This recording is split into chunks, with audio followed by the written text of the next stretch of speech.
What's going on YouTube? My name is Mr. Crippled and today I'm going to be bringing you my Morrigan guide. Now before I get into the video, don't forget to like, comment, and subscribe. And if you'd like to keep up with any future content, I will be leaving a link to my Twitch and my Discord in the description below. Now, Morrigan is a simple yet complex god to understand and understand how to use and how to play.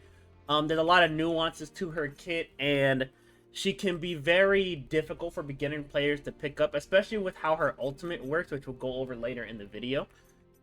Without further ado, I want to go ahead and get into it. There is a lot to talk about. Now, like with all my other videos, we're going to go ahead and start with her passive. This passive is pretty insane. Basically, during her attack chain, her third attack will become an AoE, and it will deal 9% of the target's health as magic damage. So this can be very devastating in the laning phase if you can hit autos fairly easily. She can pump out a lot of damage with this, plus putting on Polynomicon and timing it with the third auto attack can make this hurt very much. And then now that mages can build crit, you know, there's some troll builds where you can be like an auto attack Morrigan, but we'll get into that a little bit later. Just know that if you're going to be playing this character, you need to be able to hit autos, especially that third attack. And to go ahead and kind of showcase it, as you can see, her regular autos look kind of normal. And then that third one has a more blue hue, and it does splash damage. And just to show on the bot, 2, 3. And as you can see, he is taking tick damage over time. It does scale, so having more intelligence will actually help that that auto do a lot more damage. So just pay attention to those and be sure to always hit them. As with my other videos, I will be going over abilities in order of importance, and Morrigan will be no different. And her least important ability is her 3. This is her invis. Basically, she will get movement speed, and she'll send a clone out that can grant vision to you if the clone has vision in a circle around her. It does last quite a bit of time. You can be invisible for up to a maximum of 5 seconds and up to an increase of 40% movement speed. So it is pretty decent. There is one caveat to this, however. It is not a Loki invis, so you cannot panic and use this ability and go invisible. And plus, since she doesn't have any real movement, you have to be ready to basically be able to put some movement speed on her already. Like Doom Orb is really good on her to kind of capitalize off this 3, making it to where it is really difficult to engage on her. However, she is still a sitting duck even with this clone ability, because if you take damage, not the clone, if you take damage, you'll be revealed. Unlike Loki, where if he takes damage, he stays invisible.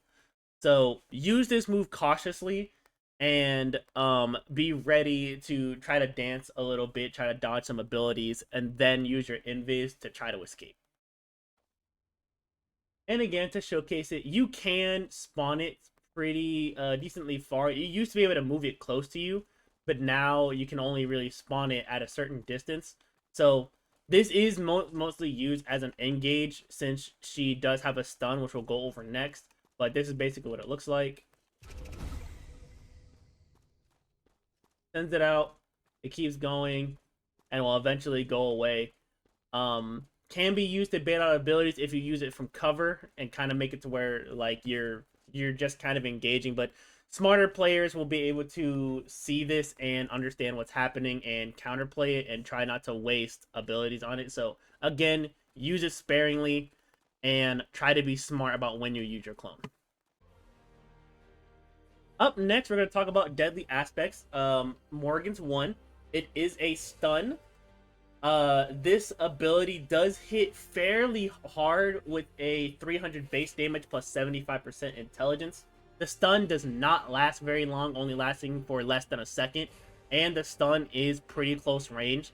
So to be able to get this stun off properly, you have to engage invisible and try to get a lucky stun off when they're off guard. And the problem with this ability too is that it kind of cones forward. So if they're ready and kind of step to the right or step to the left and you're not adjusting your aim to compensate for that, you can miss this stun. plus it being so close range, you do have to put yourself in harm's way. So while this ability is important for her kit to really blow somebody up, you have to be careful of when and how you use this ability. Again, to showcase the ability, Morrigan will spawn these 3 clones to let you and your and the enemy know that she's about to stun. The cone does seem a lot longer now than in Smite 1, but this is still fairly close to for a stun to be. This is about max range. And even at this distance, Ymir stun, Fenrir autos, you'll pretty much still be in harm's way. The good thing about this ability is that it is on a fairly low cooldown, even without cooldown items. So being able to use this stun multiple times is still very possible. Probably being able to reduce it down to maybe a 3-second, 3-second cooldown once max ADR is reached. But this can be a good way to help disengage. You stun, immediately go invisible, and then just try to recreate distance. But again, it's a very risky move. How I like to put it is that it's very high risk, high reward if you manage to get it off, especially if you're able to use your 2 on them before you use the stun. And I'll go over what that ability does now. So up next, I do want to talk about her 2. This is her most important base ability. It's her go-to clear, does incredible amounts of damage to both the minion wave and enemy gods.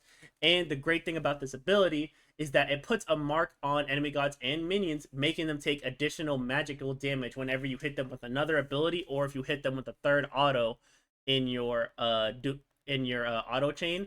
So this ability is going to be something you want to pre-put on people and make them panic and make sure they can't really play the game and always have the threat of hitting this again or hitting the 2. And the great thing about this is that it's only on a 7-second cooldown at base, which is a lot shorter than the 12-second cooldown. But this ability, I actually misspoke. This ability is the ability you want to have on like that 3-second cooldown. This one at lowest will probably be is like 8 seconds. So you want to kind of hit this 2 first, and then try to hit the 1. In some cases, you have to hit the 1 first before you hit the 2, but that's not how you get the max damage off of this. So, in most situations, you want to try to hit the 2, then the 1. The scaling on it is pretty great. The mark scaling getting 40% intelligence scaling and dealing an additional 165 damage base whenever the enemies are marked with this ability. And I'll go ahead and showcase what this ability looks like now. So, as you can see, the line is really long. This is a really safe poke. It is a little bit of a skill shot, the range being a little bit unforgiving. But because it's on such a short cooldown, you can get away with spamming this a lot. And as you can see, they have this little timer above their head that will decrease over time. And once that little timer goes away, then they're unmarked. So it's a good little visual for both you and the enemy team to understand how long that mark is going to last.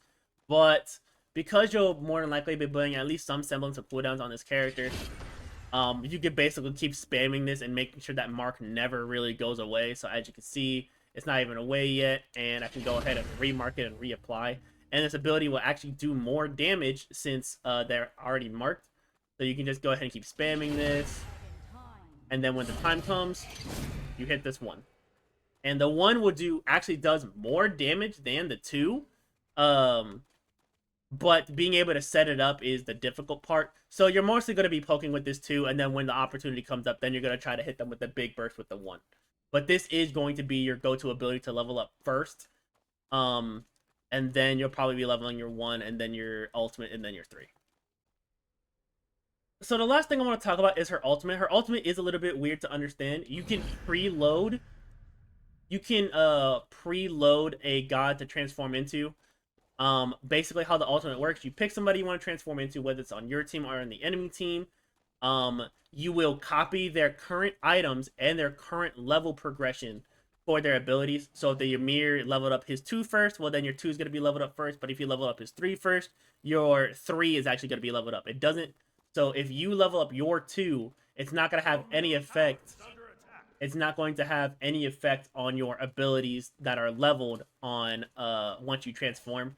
So for example, if you decide to level the 1 and your mirror's 1 is the wall, your points that you put your uh levels into will not be put into the wall. It'll be put into whatever he leveled first. Also, if you're in the middle of an ability, so let's say if you're ulting with your mirror and your cooldown for your transformation timer goes out, the game will at least let you finish that current ability first and then detransform you, so you never have to worry about hitting a combo in the middle of, and then the second you're in the middle of the ability, that could be the game when the kill move, it transforms you out. You don't have to worry about that. It will wait until after your ability is done casting while you're transformed. You'll also take on their items, like I said.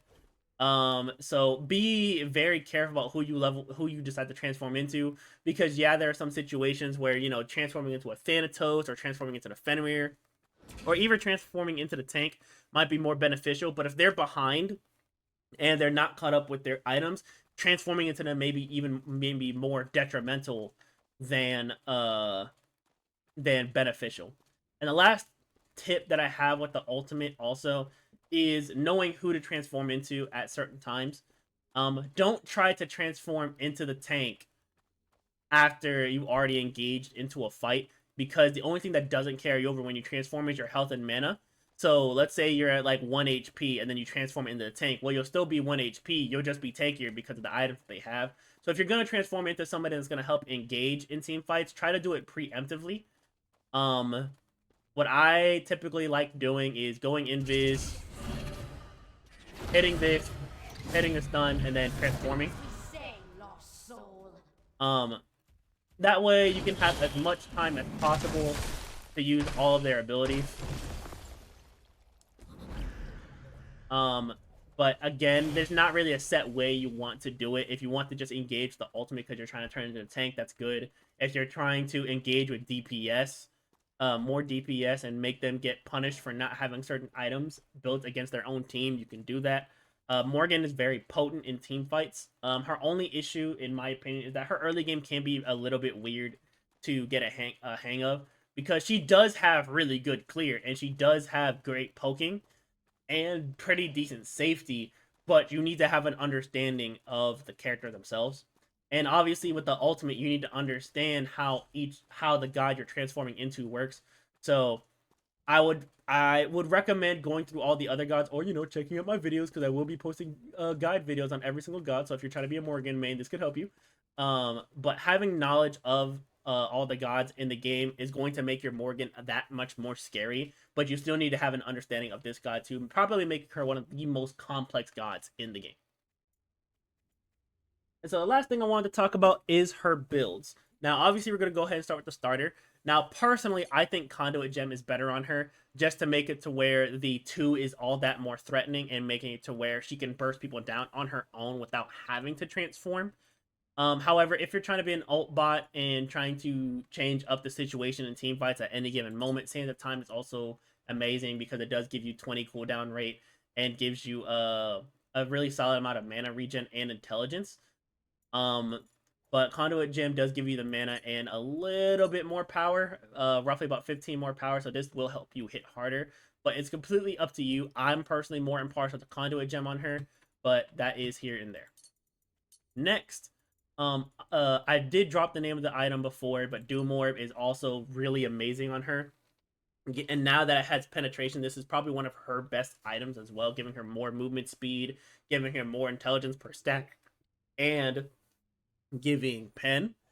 So this, and because this will make you hit harder as you're clearing minions, it's not just on enemy gods, this will make it to where it's really hard to kind of box her at the beginning and help her with her clear substantially. Another great item on her as well is Chronos Pendant, for very obvious reasons. You know, your cooldowns will come down faster, you'll get your stun faster, your invis faster, and your ultimate back faster. So this is also really good. Another good item is, where is it? I thought I guess Polynomicon isn't in the game. Oh, here it is. Polynomicon.